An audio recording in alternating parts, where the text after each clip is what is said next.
तो दोस्तों, स्वागत है आप लोग का एक बार फिर से माई पीसीएस स्टडी के ऑनलाइन प्लेटफॉर्म पे। दोस्तों, तो हम लोग की यूपी पीसीएस डिटेल्स सीरीज जो चल रही है का ये 8वां पार्ट है और इस पार्ट में हम लोग क्वेश्चन नंबर 101 से लगभग 125 तक क्वेश्चंस देखेंगे। और के बाद वाली हो सके तो वो लास्ट वीडियो होगी जिसमें हम लोग 150 क्वेश्चन विथ डिटेल्स सारे हम लोग देख लेंगे, जिसमें इस क्वेश्चन में डिटेल्स की आवश्यकता है उसमें दिया गया है, जिस फैक्ट्स हैं उसमें डायरेक्टली बता दिया गया है। तो आइए चलिए क्वेश्चन देखते हैं। क्वेश्चन नंबर 101, निम्नलिखित में से कौन जोड़े का मिलान सही नहीं है? तो यहाँ चार ऑप्शन दिए दिए गए हैं और इसमें से हमें देखना है कि इसमें मिलान सही नहीं हुआ है। पहला है विधि के समक्ष समानता नागरिकों और गैर नागरिक दोनों के लिए सुनिश्चित की गई है। बिल्कुल सही है। जो कानून के समक्ष समानता होती है, कानून सबके लिए एक समान होता है, तो इसमें नागरिक एवं गैर नागरिक जो भी भारत में आएंगे रहेंगे उनके लिए एक अ, विधि का समक्ष समानता होगी। नेक्स्ट अगर देखते हैं, लोक सेवाओं में अवसर की समानता केवल भारत के नागरिकों के लिए सुनिश्चित की गई है। बिल्कुल ये भी सही है। लोक सेवाओं में अवसर की समानता जो है केवल भारत के नागरिकों के लिए सुनिश्चित की गई है। यहाँ अवसर की समानता है वो भी केवल भारत के नागरिकों की यहाँ पे बात की जा रही है। तो ये भी सही। किसी नए राज्य की स्थापना करना संसद की शक्ति है, बिल्कुल सही है। किसी राज्य का नाम बदलना राज्य विधानमंडल की शक्तियाँ हैं, तो ये गलत है। किसी राज्य का नाम बदलना ये भी क्या है, संसद की एक शक्ति है।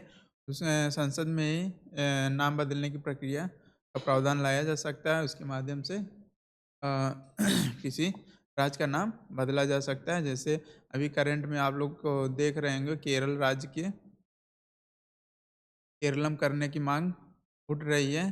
तो इसमें जो भी है, केरल को केरलम करने के लिए संसद में एक विधेयक लाया जाएगा, कुछ संशोधन किए जाएंगे उससे, उसके माध्यम से केरल को केरलम बदला जाएगा। तो इसी यहाँ पे किसी राज्य का नाम बदलना राज्य विधानमंडल की शक्ति नहीं है।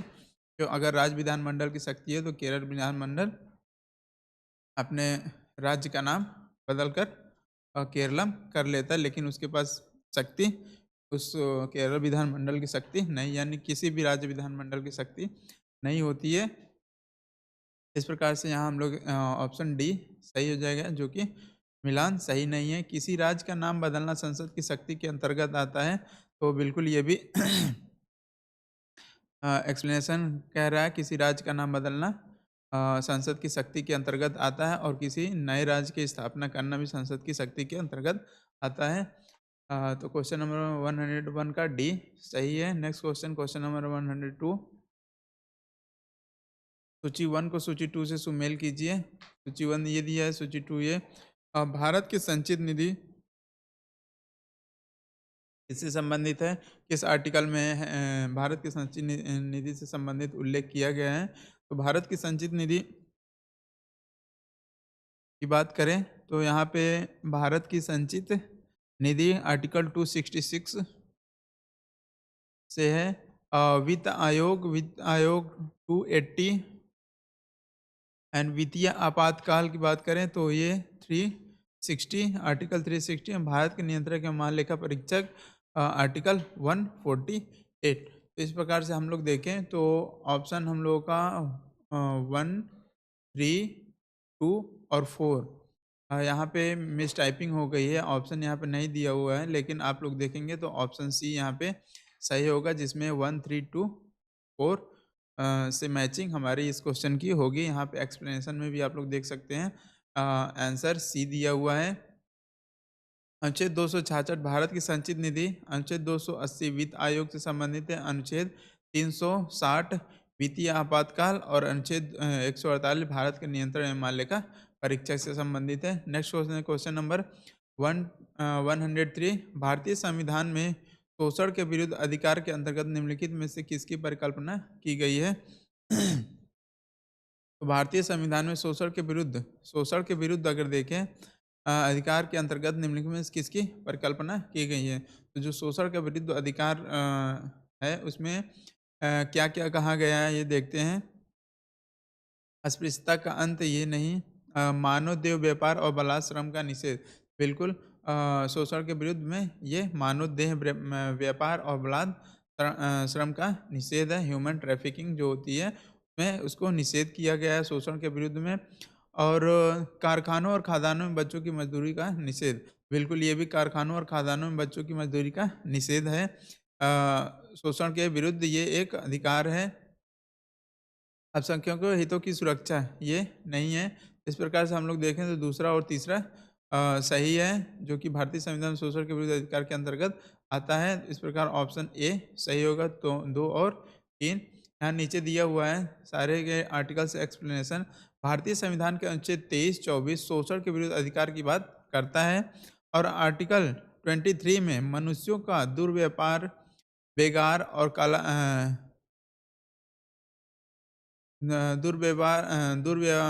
व्यापार, बेगार, बलात् श्रम की मनाही करता है। यहाँ कालानुक्रम लिखा है, बलात् श्रम होगा।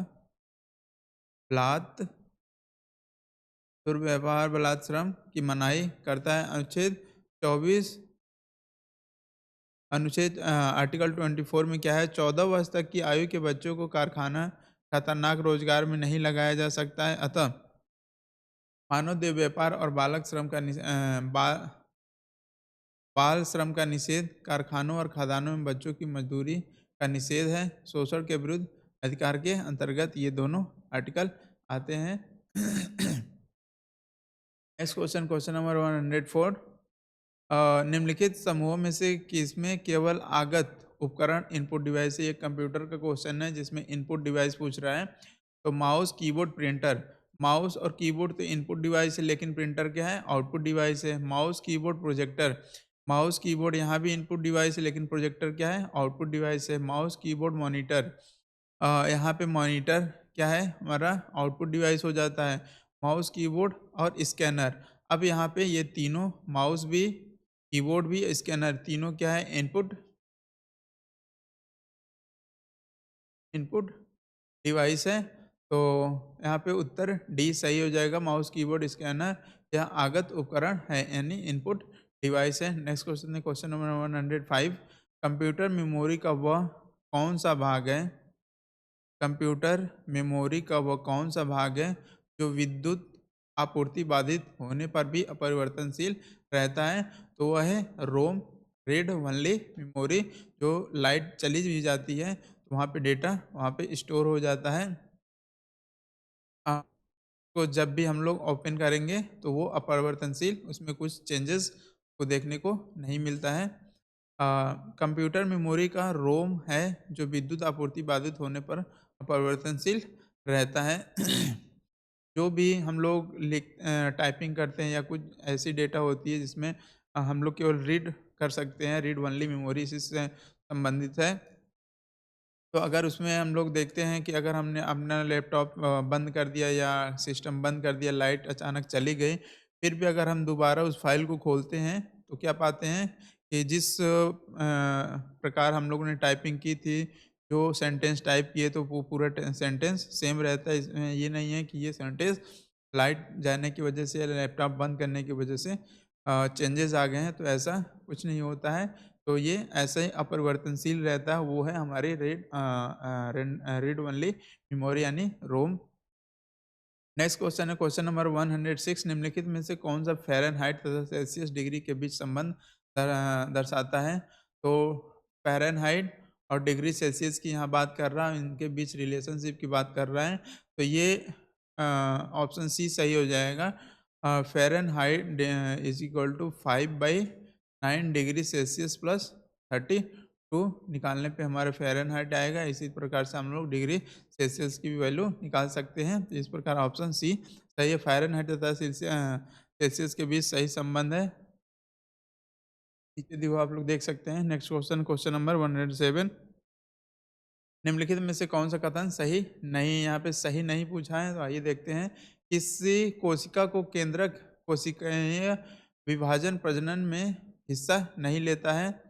तो ये बिल्कुल सही है। किसी कोशिका का केंद्रक जो कोशिका विभाजन प्रजनन में हिस्सा नहीं लेता है। इसका मतलब कि यहाँ पे कोशिका विभाजन में केंद्रक लेता है, अगर यहाँ पे नहीं नहीं रहता तो ये गलत। किसी कोशिका केंद्रक कोशिकीय विभाजन प्रजनन में हिस्सा नहीं लेता है। बिल्कुल सही है, कोशिका केंद्रक जो है विभाजन में हिस्सा नहीं लेता है। जब कोशिका विभाजित होती है तो उसका दूसरी वाली कोशिका का जो न्यूक्लियस होता है सेल्फ फॉर्म्ड हो जाता है वहाँ पे। यहाँ पे दूसरा देखिए, क्रोमोसोम संततियों के लिए सूचना रक्षित रखते हैं। तो यहाँ पे नो, यहाँ पे क्रोमोसोम संततियों के लिए सूचना रक्षित नहीं रखते हैं। यहाँ यही ऑप्शन हमारा, क्योंकि डीएनए जो होता है, डीएनए हमारी संततियों के लिए सूचनाएं सुरक्षित रखता है। यहाँ पे डीएनए की कार्यात्मक इकाई जीन कहते हैं, बिल्कुल सही है। डीएनए की जो कार्यात्मक इकाई होती है, सबसे छोटी इकाई उसके जीन कहते हैं। यहाँ क्रोमोसोम में संततियों की सूचना रक्षित नहीं होती, बल्कि वो कहाँ होती है, डीएनए में। तो इस प्रकार से ऑप्शन बी यहाँ पे सही होगा। Next question, question number 8। नीचे दो कथन दिए गए हैं, जिनमें से एक को अभिकथन ए और दूसरे को कारण आर कहा गया है। अभिकथन ए, CO2, SO2 और NO2 गैस वर्षा जल में घुल जाती है और अम्लीय उत्पन्न करती है। कारण are, carbon dioxide, sulphur dioxide और नाइट्रोजन के ऑक्साइड जैसी गैसों की उच्च सांद्रता के कारण वायुमंडलीय वायु प्रदूषित होती है।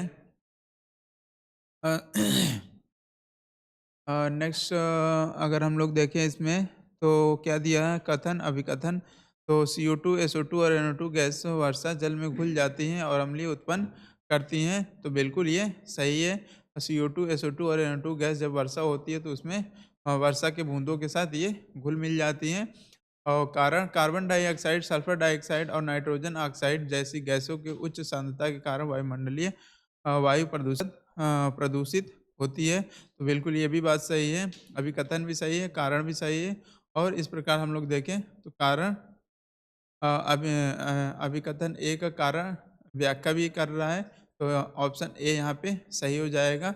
नीचे एक्सप्लेनेशन दिया हुआ है, CO2, SO2 और NO2 गैस वर्षा जल में घुल जाती हैं और अम्लीय उत्पन्न करती हैं। कार्बन डाइऑक्साइड, सल्फर डाइऑक्साइड और नाइट्रोजन के ऑक्साइड जैसी गैसों की उच्च सांद्रता के कारण वायुमंडलीय वायु प्रदूषित होता है। Next question, question number 109। सातवीं भारतीय इंडोनेशिया संयुक्त रक्षा सहयोग समिति की बैठक के संदर्भ में निम्नलिखित में से कौन सा कथन सही है। तो यहाँ पे बात कर रहा है सातवीं भारत इंडोनेशिया संयुक्त रक्षा सहयोग समिति के बारे में।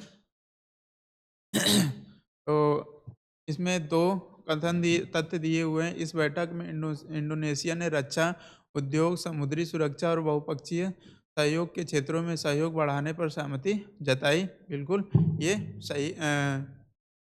सही है। इस बैठक में इंडोनेशिया ने रक्षा उद्योग, समुद्री सुरक्षा और बहुपक्षीय सहयोग के क्षेत्रों में सहयोग बढ़ाने पर सहमति जताई है। दूसरा अगर बात करें, यह बैठक 5 मई 2024 को जकार्ता में आयोजित की गई। तो ये भी, यह बैठक 5 मई 2024 को जकार्ता में आयोजित की गई थी। बिल्कुल ये भी सही है। सॉरी, ये बैठक जकार्ता में नहीं हुई थी, तो ये तथ्य हमारा गलत हो जाएगा। इस प्रकार से देखें तो ऑप्शन यहाँ पे हम लोग को सी देखने, केवल एक सही है। सातवीं भारतीय इंडोनेशिया संयुक्त रक्षा सहयोग समिति की बैठक इंडोनेशिया ने रक्षा उद्योग, समुद्री सुरक्षा और बहुपक्षीय सहयोग के क्षेत्रों में सहयोग बढ़ाने के लिए पर सहमति जताई और ये बैठक को संपन्न किया गया। नेक्स्ट क्वेश्चन है क्वेश्चन नंबर 110। FWD 200B के संदर्भ में निम्नलिखित में से कौन से कथन सही है। पहला, यह भारत का पहला स्वदेशी बम वर्षक UAV विमान है। तो बिल्कुल सही है ये। FWD 200B यह भारत का पहला स्वदेशी बम वर्षक UAV विमान है, बिल्कुल सही है। इसकी पेलोड क्षमता 100 किलोग्राम की है, तो बिल्कुल ये भी सही है, इसकी क्षमता 100 किलोग्राम की है। नीचे दिए गए कोट में सही उत्तर चुनिए। तो इसमें अगर सही उत्तर चुनने की बात करें तो हम लोग का दोनों कथन सही है, तो ऑप्शन डी सही हो जाएगा। FWD 200B यह भारत का पहला स्वदेशी बमवर्षक यूबी विमान है। जिसकी पेलोड क्षमता क्या है, 100 किलोग्राम है। नेक्स्ट क्वेश्चन है क्वेश्चन नंबर 111। भारत ऑस्ट्रेलिया आर्थिक सहयोग और व्यापार समझौता इंडस ECTA के संदर्भ में निम्नलिखित में से कौन सा कथन सही है? पहला, यह FTA के लिए अपनी तरह की पहली पहल है और यह बैठक में भारत के वाणिज्य सचिव श्री सुनील बर्थवाल ने भाग लिया था। तो बिल्कुल दोनों कथन सही है। इस प्रकार से ऑप्शन डी सही जाएगा, ए और दो दोनों। भारत ऑस्ट्रेलिया आर्थिक सहयोग और व्यापार समझौता इंडिया ऑस्ट्रेलिया ECTA यह FTA के लिए अपनी तरह की पहली पहल है और बैठक में भारत के वाणिज्य सचिव श्री सुनील बर्थवाल ने भाग लिया था। इस प्रकार ऑप्शन डी ऑप्शन डी सही है। नेक्स्ट क्वेश्चन है क्वेश्चन नंबर 112। सूची 1 को सूची 2 से सुमेल कीजिए और सूचियों के नीचे दिए गए कोड का सही प्रयोग कीजिए। यहाँ पे थोड़ा सा ऊपर नीचे टाइपिंग हो गई है। सूची 1 संयुक्त अभ्यास और यहाँ पे सूची 2 दिया हुआ है तिथियाँ। तो भारत उज्बेकिस्तान संयुक्त सैन्य अभ्यास डस्टलिक कब हुआ था? तो इसकी हम लोग बात करें तो डस्टलिक की बात करें तो ये हुआ था 3 अप्रैल 1528 सॉरी अप्रैल 15 से 28 के बीच हुआ था 2024 में। इसका और भारत फ्रांस संयुक्त सैन्य अभ्यास शक्ति भारत ये हुआ था 18 से 25 मार्च के बीच में 2024 में। भारत संयुक्त राष्ट्र अमेरिका का संयुक्त अभ्यास टाइगर ट्रायम्फ 2024 का हार्बर चरण ये कब हुआ था? तो इसकी बात करें तो ये फरवरी 19 से 27 के बीच हुआ था 2024 में। मिलन हुआ था 13 से 26 मई के बीच में 2024 में। इस प्रकार से अगर हम लोग देखें तो इसका ऑप्शन 3, 4, 3, 2, 1 और 4 से मैच हो रहा है। तो ऑप्शन यहाँ पर हम लोग देखें तो ऑप्शन हम लोग का बी सही हो जाएगा। नेक्स्ट क्वेश्चन है क्वेश्चन है 113। सक्सगाम घाटी के संदर्भ में निम्नलिखित में से कौन सा कथन सही है? तो सक्सगाम घाटी के बारे में 2 कथन दिए गए हैं। यह घाटी रणनीतिक रूप से महत्वपूर्ण क्षेत्र है, बिल्कुल सही है। ये रणनीतिक रूप से सक्सम घाटी महत्वपूर्ण है जो पाकिस्तान के कब्जे वाले कश्मीर POK का हिस्सा है। भारत ने इस घाटी में चीन द्वारा किए जा रहे बुनियादी ढांचे के विकास पर विरोध दर्ज कराया है। बिल्कुल ये भी सही है, जो चीन वहाँ पे एक अपने कुछ बुनियादी ढांचे जैसे रोड, सड़क इत्यादि ये सब सारे निर्माण करवा रहा है अपने पाकिस्तान के साथ व्यापार करने के लिए। तो इसमें भारत ने अपने विरोध दर्ज कराया है। तो ये दोनों और 1 और 2 दोनों सही है। तो ऑप्शन डी हम लोग का यहाँ पे सही हो जाएगा, 1 और 2 दोनों। सक्सम घाटी या घाटी रणनीतिक रूप से महत्वपूर्ण क्षेत्र है जो पाकिस्तान के कब्जे वाले कश्मीर POK का हिस्सा है। भारत इस घाटी में चीन द्वारा किए जा रहे बुनियादी ढांचे के विकास पर विरोध दर्ज कराया। तो बिल्कुल यहाँ पे दोनों सही है। नेक्स्ट क्वेश्चन है क्वेश्चन नंबर 114। भारत सरकार द्वारा प्रारंभ की गई निम्नलिखित योजनाओं का कालक्रम में व्यवस्थित कीजिए। तो जो भारत सरकार के द्वारा विभिन्न कार्यक्रम चलाए गए हैं उनके सबसे पहले कौन, उसके बाद कौन, इस प्रकार से हायरार्की इन लोगों को बतानी है। तो आइए देखते हैं पहला क्या है, समन्वित ग्रामीण विकास कार्यक्रम। तो भारत सरकार द्वारा प्रारंभ की गई जो योजनाएं हैं तो समन्वित ग्रामीण विकास कार्यक्रम सबसे पहले हुआ था, बिल्कुल ये सही है। स्वर्ण जयंती ग्राम स्वरोजगार योजना ये भी है, इसके बाद हुआ था। राष्ट्रीय ग्रामीण रोजगार गारंटी अधिनियम तो इस प्रकार से प्रधानमंत्री जन धन योजना, इस प्रकार से अगर हम लोग देखें तो ये इसकी जो हायरार्की है बिल्कुल उसी रूप में दी गई है। सबसे पहले 1 नंबर पे ये है, 2 नंबर पे ये है, 3 नंबर पे ये है, 4 नंबर पे ये। इस प्रकार से ऑप्शन ए यहाँ पे सही हो जाएगा, जो कि यहाँ पे हम लोग देख सकते हैं संभावित ग्रामीण विकास कार्यक्रम, स्वर्ण जयंती ग्राम रोजगार योजना, राष्ट्रीय ग्रामीण रोजगार गारंटी अधिनियम, प्रधानमंत्री जन धन योजना। नेक्स्ट क्वेश्चन है क्वेश्चन नंबर 115। आर्थिक समृद्धि के संदर्भ में निम्नलिखित में से कौन सा कथन सही है? तो आर्थिक समृद्धि के बारे में यहाँ पे संदर्भ में निम्नलिखित में से कौन सा कथन सही पूछ रहा है? 2-3 यहाँ पे तथ्य दिए हुए हैं। भारत अर्थव्यवस्था एक अल्प विकसित अर्थव्यवस्था है, तो ये बिल्कुल सही है। भारत की जो अर्थव्यवस्था है वो अल्प विकसित है। कुछ ही वर्षों में 10, 15, 20 जो भी हो, लगभग माना जा रहा है कि 2050 तक ये एक पूर्ण विकसित अर्थव्यवस्था के रूप में भारत कन्वर्ट हो जाएगा।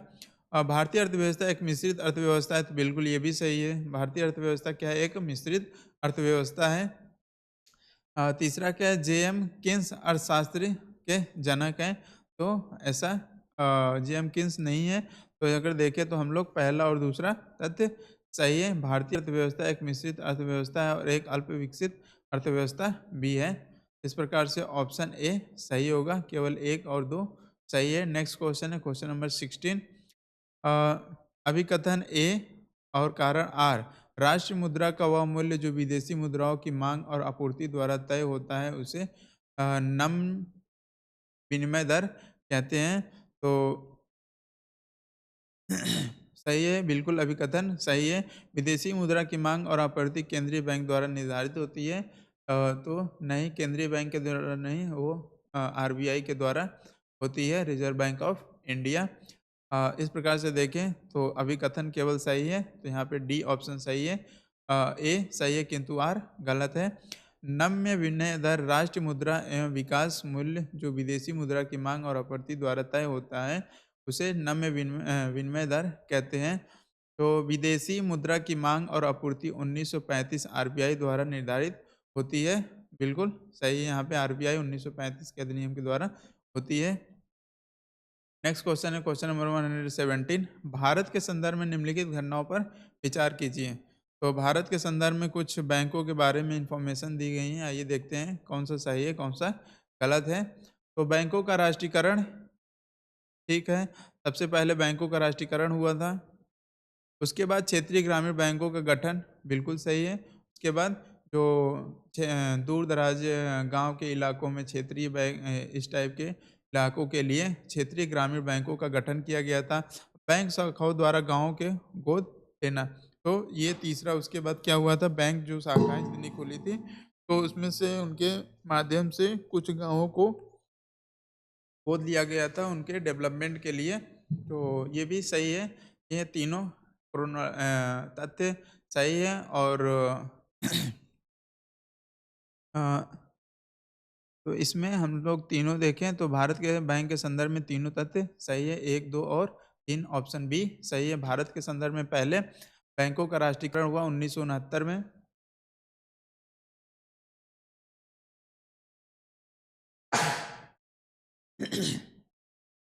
सॉरी। दूसरा अगर देखें क्षेत्रीय ग्रामीण बैंकों का गठन हुआ और बैंक शाखाओं द्वारा बैंकों को गोद लेना। तो बैंकों का राष्ट्रीयकरण 1969 में हुआ, उसके बाद ये दोनों प्रक्रियाएं हुई अ, भारत के संदर्भ में। नेक्स्ट क्वेश्चन है क्वेश्चन नंबर 18। राष्ट्रीय खाद्य सुरक्षा अधिनियम के संदर्भ में निम्नलिखित में से कौन सा कथन सही है? तो राष्ट्रीय खाद्य सुरक्षा अधिनियम के संदर्भ में 2-3 तथ्य दिए गए हैं। यह 75% ग्रामीण और 50% शहरी जनसंख्या तक विस्तृत होगा, बिल्कुल सही है। अ, और इसमें महिला और बच्चों के पोषण समर्थन पर विशेष ध्यान दिया गया है, तो ये भी सही है। इसमें महिलाओं और बच्चों के पोषण समर्थन पर विशेष ध्यान दिया गया है।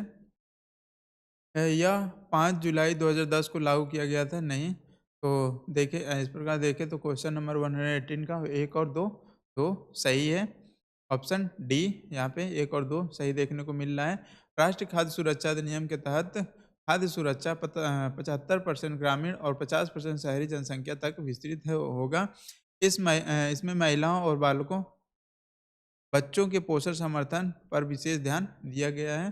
प्रश्न संख्या 118 का डी सही है। नेक्स्ट क्वेश्चन है क्वेश्चन नंबर 119। अभिकथन ए, मानव विकास सूचकांक HDI एवं सतत विकास लक्ष्य SDG पर आधारित भारतीय राज्यों की वरीयता में सकारात्मक संबंध है। तो बिल्कुल ये सही है। मानव विकास सूचकांक HDI एवं सतत विकास लक्ष्य SDG पर आधारित भारतीय राज्यों के वरीयता में सकारात्मक संबंध है। कारण आर, सतत विकास लक्ष्यों के आधारभूत आयामों का शिक्षा एवं स्वास्थ्य में से घनिष्ठता के संबंध हैं। तो बिल्कुल कारण भी सही है, अभिकथन भी सही है, कारण भी सही है। कारण अभिकथन की सही व्याख्या भी कर रहा है। तो इस प्रकार हम लोग देखें तो ऑप्शन सी सही हो जाएगी। ए तथा आर दोनों सही है और आर ए की सही व्याख्या करता है। मानव विकास सूचकांक यहाँ एक्सप्लेनेशन दिया हुआ है। मानव विकास सूचकांक एवं सतत विकास लक्ष्य पर आधारित भारतीय राज्य को वरीयता में सकारात्मक संबंध है। नेक्स्ट क्वेश्चन है क्वेश्चन नंबर 120। सतत विकास लक्ष्यों के आधारभूत आयामों का शिक्षा एवं स्वास्थ्य से घनिष्ठता के संबंध के साथ संबंध है। सूची 1 देश के नाम है, जबकि सूची 2 में वर्ष 2022 में प्रवासियों द्वारा भेजी गई राशि के क्रम रैंक के अनुसार दर्शाया गया है। सूची 1 को सूची 2 से सुमेलित कीजिए। यानी एक तरफ देशों का नाम दिया गया है और दूसरी तरफ जो वहाँ पे रहते हैं किसी देश के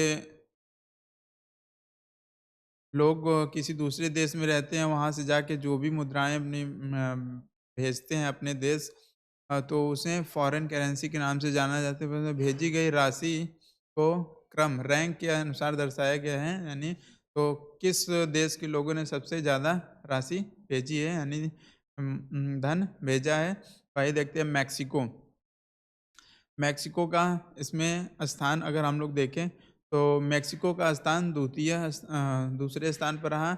चीन चीन की बात करें तो चीन यहाँ पे तृतीय स्थान पे रहा। और